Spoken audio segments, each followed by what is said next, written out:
What is going on, lads? It's BillyTheKid here, and today I'm here to bring you another episode of Battlefield 3 Weapon Overview. And this episode is going to be focusing on the PKP Pecheneg, the weapon that most of you lads asked for in the last episode of Battlefield 3 Weapon Overview. So, as always, at the end of the video, leave your weapon request in the comment section below. If you see somebody else that has the same weapon as yours, give that person a thumbs up, and by the end of the week I'll have another episode of Battlefield 3 Weapon Overview. So let's start off the episode by looking back on the history of the Pecheneg, where it came from. So the design of the PKP started off in the late 1980s and early 1990s with the Soviets withdrawing from Afghanistan.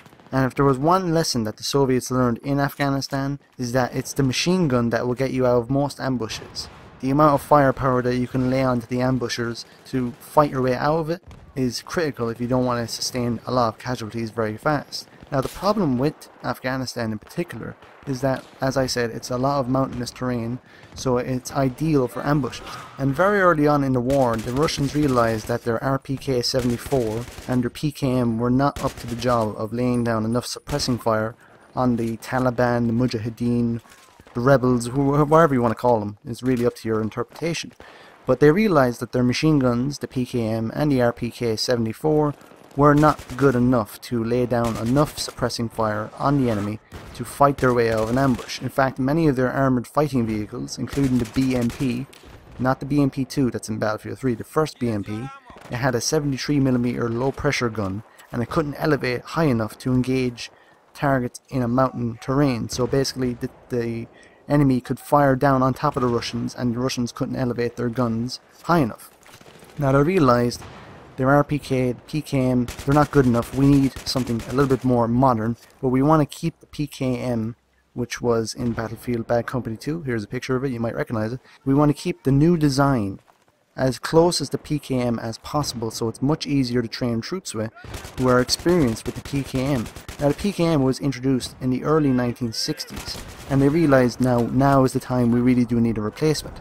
The PKM is still in Russian service today, as well as many other countries, and it is an excellent general purpose machine gun. So the design of the PKP started off in the early 1990s, and it was during the mid 1990s when the Chechen wars really kicked off in 1994, 1995, and then again in 1999 and the early 2000s. The PKP, or Pecheneg as it's called, Pecheneg was an ancient Russian tribe that lived in Siberia, is basically a much more modernized version of the PKM, except for one distinct factor.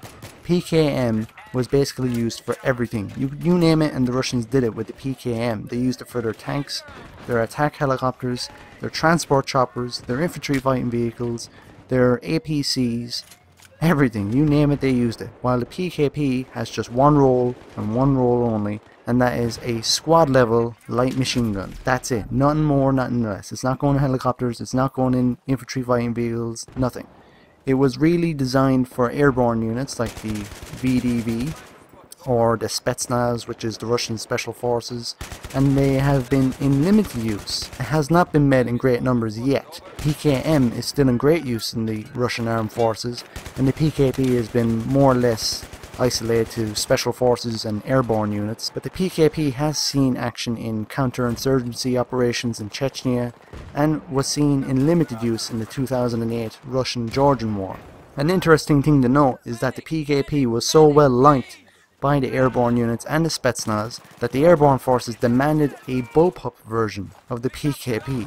Now that's a crazy thing, but sure enough, the designers went ahead and they designed a bullpup version of the PKP. Here's a picture right here. As you can see, it's got all the action behind the buttstock, it's got a forward grip, and it's very much shortened than the regular PKP. Just like with the PKM and other Russian weapons, the PKP is well known for its reliability. You can throw dirt, sand, water, you can run it over with a tank and it would still fire. So that pretty much wraps up the real life history of the PKP. Like I said, it hasn't been in great numbers yet, but it's sure to replace the PKM and the RPK-74M in a good few years. Maybe about 10 years you'll see a lot more PKPs with the Russian armed forces. Now that I've gone over the details of the PKP in real life, let's talk about the PKP in BF3. Now first off, there's two real different ways you can use the PKP, and it depends on whether you're attacking in rush or defending in rush, or if you're just playing in conquest. It really depends on the game mode specifically of what you're playing.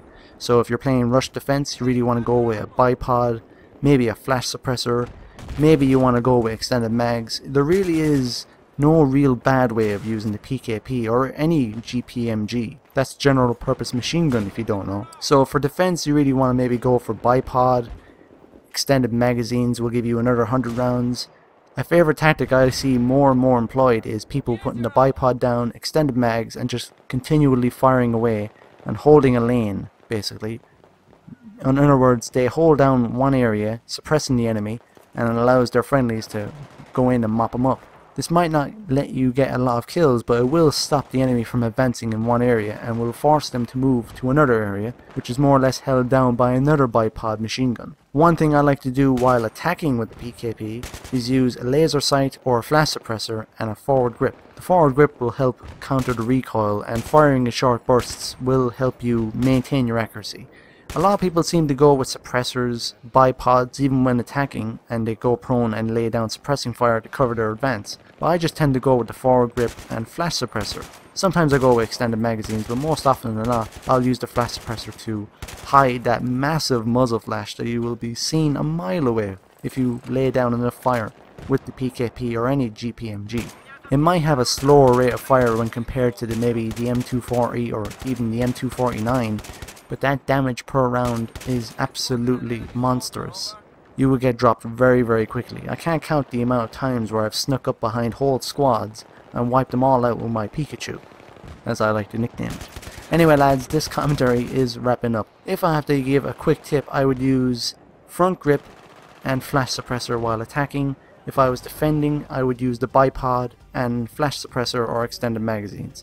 Like I said, it really is up to you on how to use the PKP depending on the current tactical situation. Are you attacking? Are you defending? Are you playing TDM? Are you playing Conquest? It really depends on what the situation is. Anyway lads, I hope you enjoyed this weapon overview. As always, leave your likes, leave your comments in the comment section down below. What are your thoughts on the PKP? Do you like it? Do you not like it? Have you tried it? Or have you not tried it? And why? Anyway lads, this is BillyTheKid. Once again, leave your suggestions in the comment section below. I'll have a look at them. Thanks again for watching lads, and I will see you again.